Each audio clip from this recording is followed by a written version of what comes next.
สวัสดีครับทุกคนเข้าสู่การสรุปประเด็นเจาะลึกของเราในวันนี้นะครับวันนี้เราจะมาคุยกันสบายๆถึงเรื่องใกล้ตัวมากๆนั่นก็คือเรื่องของใจเราเองครับเราจะมาสำรวจวิธีปรับมุมมองแบบค่อยเป็นค่อยไปเพื่อดูแลสุขภาพใจในแต่ละวันรับรองเลยครับว่าเรื่องที่เราจะคุยกันวันนี้เข้าใจง่ายสุดๆไม่มีศัพท์เทคนิคซับซ้อนให้ปวดหัวแน่นอนครับพร้อมกันหรือยังครับถ้าพร้อมแล้วเรามาเริ่มกันเลย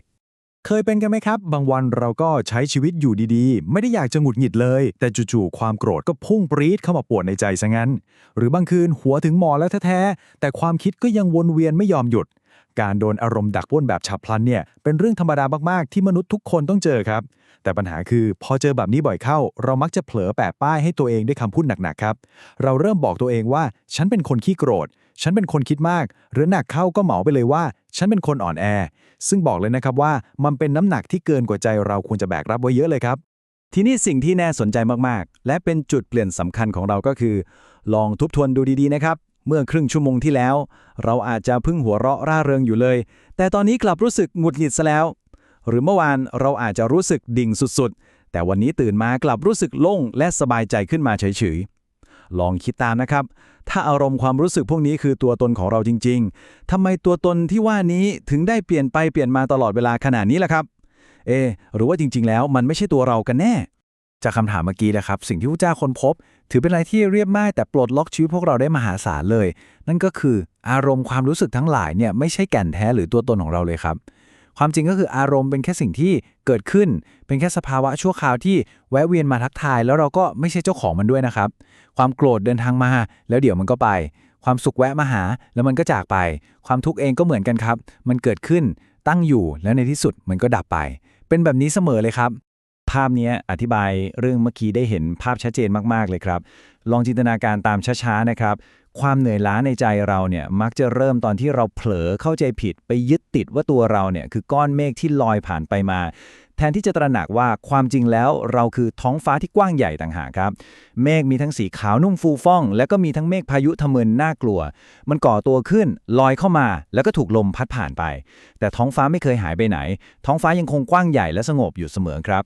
การที่เราเผลอเอาตัวเองไปผูกติดกับก้อนเมฆชั่วคราวเหล่านั้นแหละครับคือจุดเริ่มต้นของความทุกข์ใจทั้งหมดเลยจากความเข้าใจผิดเล็กๆเรื่องก้อนเมฆเนี่ยมันสร้างความปั่นป่วนให้เราได้มหาศาลเลยนะครับเพราะพอเราเทใจหลอมรวมตัวเองเข้ากับความรู้สึกแบบ100%ปุ๊บเวลาความโกรธเกิดขึ้นเราไม่ได้แค่มองเห็นว่าอ๋อมีความโกรธอยู่ตรงนั้นนะแต่เรากลับกลายร่างเป็นคนโกรธไปเลยทันทีครับเราเอาความรู้สึกแค่ชั่ววูบเดียวมาตีตรานิยามตัวตนของเราทั้งหมดในวินาทีนั้นผลก็คือเราสูญเสียสมดุลสูญเสียศูนย์กลางของตัวเองแล้วก็ถูกอารมณ์ลากไปลากมาจนเหนื่อยหอบเลยแหละครับอ้าวแล้วทีนี้เราจะรอดพ้นจากพายุอารมณ์พวกนี้ได้ยังไงล่ะคำตอบก็คือการใช้เครื่องมือที่เรียกว่าสติครับเรามาถอดรหัสคำนี้กันแบบง่ายๆข้ามกรอบเรื่องศาสนาหรือพิธีกรรมไปก่อนเลยนะครับสติหรือ mindfulness เนี่ยไม่ใช่เรื่องลี้ลับแล้วก็ไม่ต้องหนีไปนั่งหลับตาตัดขาจากโลกเลยครับแต่มันคือการกระทำที่เรียบง่ายที่สุดมันคือเสี้ยววินาทีที่เราตื่นรู้แล้วสะกิดบอกตัวเองเบาๆในใจว่าอ่ะตอนนี้ความโกรธกำลังเกิดขึ้นแล้วนะแค่นี้เลยครับแค่นี้จริงๆนี่แหละคือช่วงเวลาที่ทรงพลังที่สุดที่เราได้ดึงพวงมาลัยชีวิตกลับมาไว้ในมือตัวเองครับประเด็นสำคัญที่พลาดไม่ได้เลยก็คือทันทีที่เราแค่รู้ทันอารมณ์สถานะของเราจะเปลี่ยนพลิกฝ่ามือเลยครับเราจะหลุดจากการเป็นก้อนความโกรธแล้วถอยหลังออกมา1 ก้าวกลายร่างมาเป็นผู้สังเกตการณ์หรือคนดูที่กำลังเฝ้ามองความโกรธก้อนนั้นแทน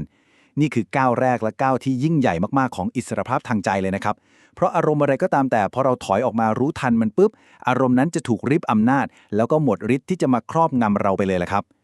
สำหรับใครที่เพิ่งเริ่มฝึกสังเกตใจตัวเองแล้วบางทีรู้สึกว่าโหอารมณ์มันมาแรงจังรับมือไม่ไหวเลย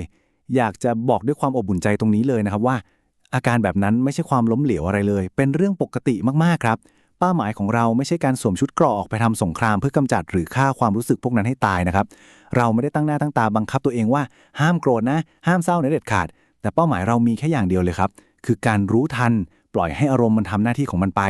เราแค่ทำหน้าที่เป็นคนดูที่นั่งกินป๊อปคอร์นอยู่บนอัฐจันทร์ไม่ต้องกระโดดลงไปคลุกฝุ่นฟัดกับอารมณ์ในสนามครับเอาละครับเพื่อให้เนื้อหาของเราวันนี้เอาไปใช้ได้จริงสุดๆเรามาดูคู่มือฉบับพกพาง่ายๆสำหรับมือใหม่กันดีกว่าถ้าวันนี้บังเอิญเจอพายุอารมณ์ลูกใหญ่พัดเข้ามาลองใช้3ขั้นตอนนี้ดูนะครับข้อแรกหยุดครับ แค่หยุดการกระทำและคำพูดทุกอย่างเบรกไว้ก่อนเลย ข้อ 2. อย่าเพิ่งแก้ อย่าหนี อย่าโทษตัวเอง ไม่ต้องพยายามหาเหตุผลว่าทำไมถึงรู้สึกแย่แบบนี้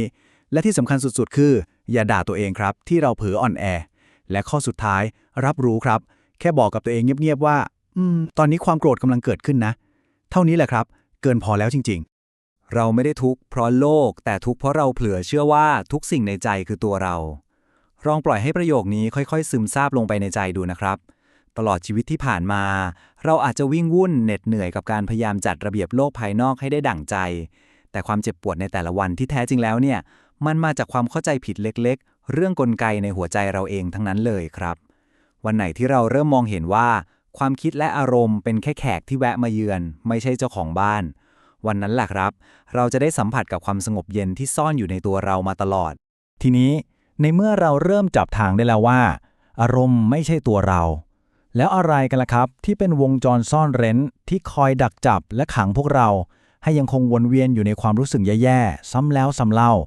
โดยที่เราแทบจะไม่เคยสังเกตเห็นมันเลย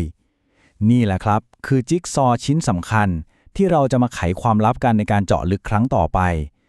สำหรับวันนี้หวังว่าทุกท่านจะได้ลองกลับไปเป็นท้องฟ้าที่กว้างใหญ่เฝ้ามองก้อนเมฆในใจของตัวเองกันดูอย่างสบายใจนะครับแล้วพบกันใหม่ในบทสรุปครั้งหน้าสวัสดีครับ